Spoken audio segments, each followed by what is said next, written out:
Now they say better late than never, and that's how much time it has taken the Xiaomi 17 Ultra to reach us. We've been playing around with it for almost a month to see how it really performs. Now according to Xiaomi, this isn't just any other flagship phone of theirs. This is supposed to be their best flagship phone ever, period. At 1.4 lakhs, what's the USP of this phone? A camera system which provides you with a 1-inch camera sensor and a floating telephoto lens which provides you true optical telephoto experience. All of these things are great on paper, but does it really translate into real world performance? That's exactly what we're going to check in this video. Welcome back to the channel. My name is Bhavya Desai, and before you watch this video, do like, share, subscribe to our channel, and let's get started.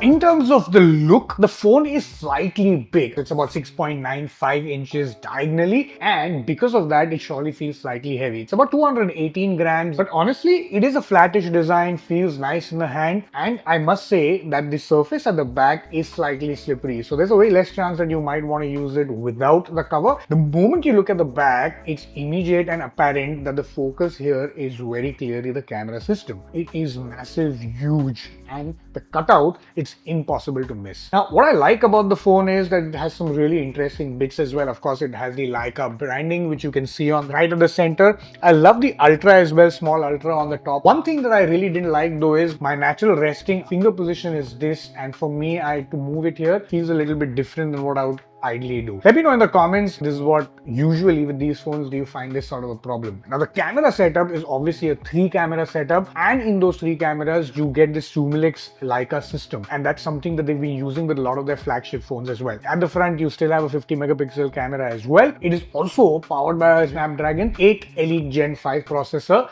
Now that's the latest from their stable, which means it will be packed with some really good performance. Now all of those are great things, and now let's look at the images from this camera system. Now the main camera is the 1-inch camera sensor, which is the Light Fusion 1050L sensor, and of course it comes with fine tuning in terms of optics and colors and all of these things which have been done by Leica. This gives you an output of 12.5 megapixel, and of course you can push it all the way up to 50 megapixel as well. But in terms of images, the images are actually quite good. They look natural in terms of color and tonality. There's no oversaturation here, and it handles difficult lighting well as well.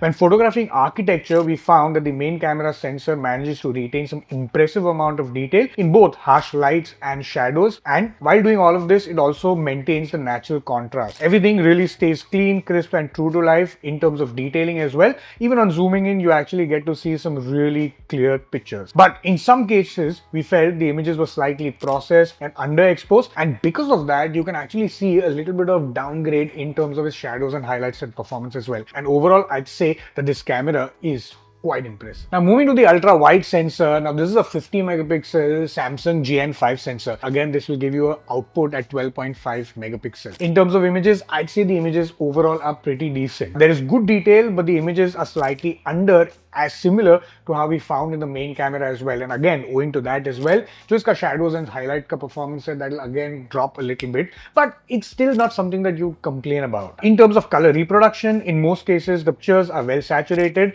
but sometimes in some cases we found that it came a little bit flattish in comparison with most other cameras. They do retain the natural tone though, and that's something which I really like. What also was good was that the images were pretty sharp and detailed, and again, for ultra wide camera, it's very important to have good distortion performance. So in those cases, we thought that this ultra wide actually performed quite well. Now the telephoto is another marketing point for this phone. Now this is the 200 megapixel HPE sensor, which gives you the output at 12.5 megapixel again. And another thing is that it actually allows you to use optical zoom from 3.2x all the way up to 4.2x, which is something really great. Now, in terms of performance, within the optical zoom range, the images stay sharp and clean. They're occasionally underexposed though in some cases, but they have great contrast and superb output. There are two things that I found really impressive in this camera. Up to 30x, a lot of the images can actually be used in terms of sharpness, detail, contrast, and saturation. Now that's not something that you can tell about a lot of cameras. The reason is because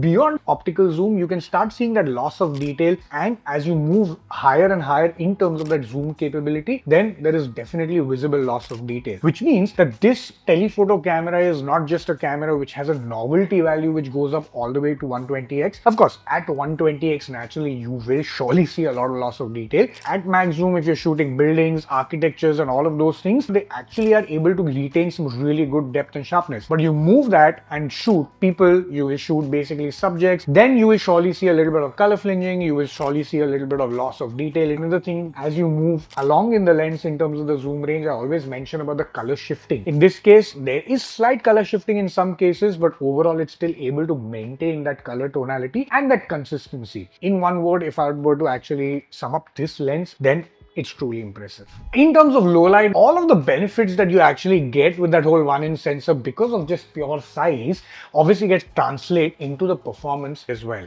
The images in terms of the main camera are actually quite nice. They really retain good detail. They actually show some great reproduction, some really nice saturation and contrast as well. Yes, there is always this occasional processing which you see with most of the phones, and I would say that it's not something which is missing here as well. You do see that processing. Overall, in that respect, I still think that the pictures are really good, and it is able to translate that same performance into the wide as well as the telephoto as well. The images that we shot of the light bulb over here, even as you zoom in all the way up to 7500 mm and even more, you can actually see some great images in that respect. There is occasional cases when you're zooming in and when you're trying to shoot a picture, then it does do a little bit of focus hunting in that respect. Some pictures where we found even after tapping on the center of the image still would not be sharp enough. When shooting in low light, you'd obviously always see a little bit of processing time as well. Xiaomi is someone who actually really delivers very good portraits. It is no different when it comes to the 17 Ultra as well. The system gives you 6 options actually to shoot portraits, which is all the way from 1x up to 100x. Frankly speaking, again, the output from the portrait cameras are very good. The images are very well saturated. They're really good in terms of detail, and they also give the output that you desire, which is very natural looking, which is unlike most of the Android phones that I've seen in recent times. Mind you, not just other phones. If you remember recently, we've actually reviewed a number of Xiaomi phones, and in most of them, you would obviously find the images in portraits to be a little oversaturated, little pushed in terms of processing and also in terms of colors as well. But in this case,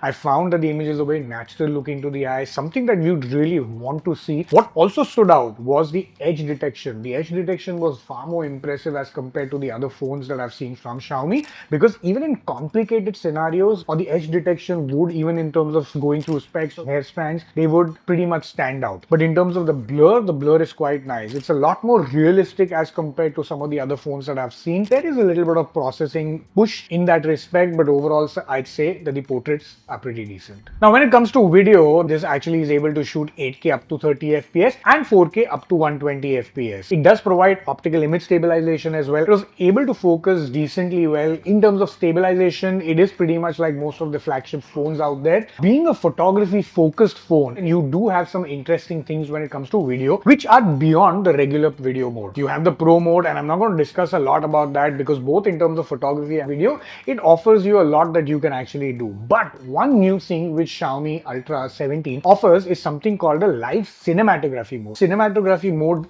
gives you presets which allow you to do a little bit more. Now, they have different settings, different modes in there, which means you can actually create some really nice content with it. So I'd honestly categorize it as something which is, say, above average, and a video which you can surely use depending on what you want to use it for. This is the front camera in terms of the video. This is the 50 megapixel OmniVision OVM 50 camera. This is the output that you're getting at 4K 30 FPS. All the settings are off. This is absolutely original, beautified. None of these things are on in this case. You can see it's slightly contrasty. Colors are looking great and it actually looks nice, but to my liking, I think it's not natural in terms of contrast. There is a little bit of over processing push. If you see my hair, if you see the t-shirt, for a 1.4 lakh phone, especially focusing towards camera, this actually doesn't give you bokeh mode. It doesn't give you cinematic or portrait video when it comes to the front camera.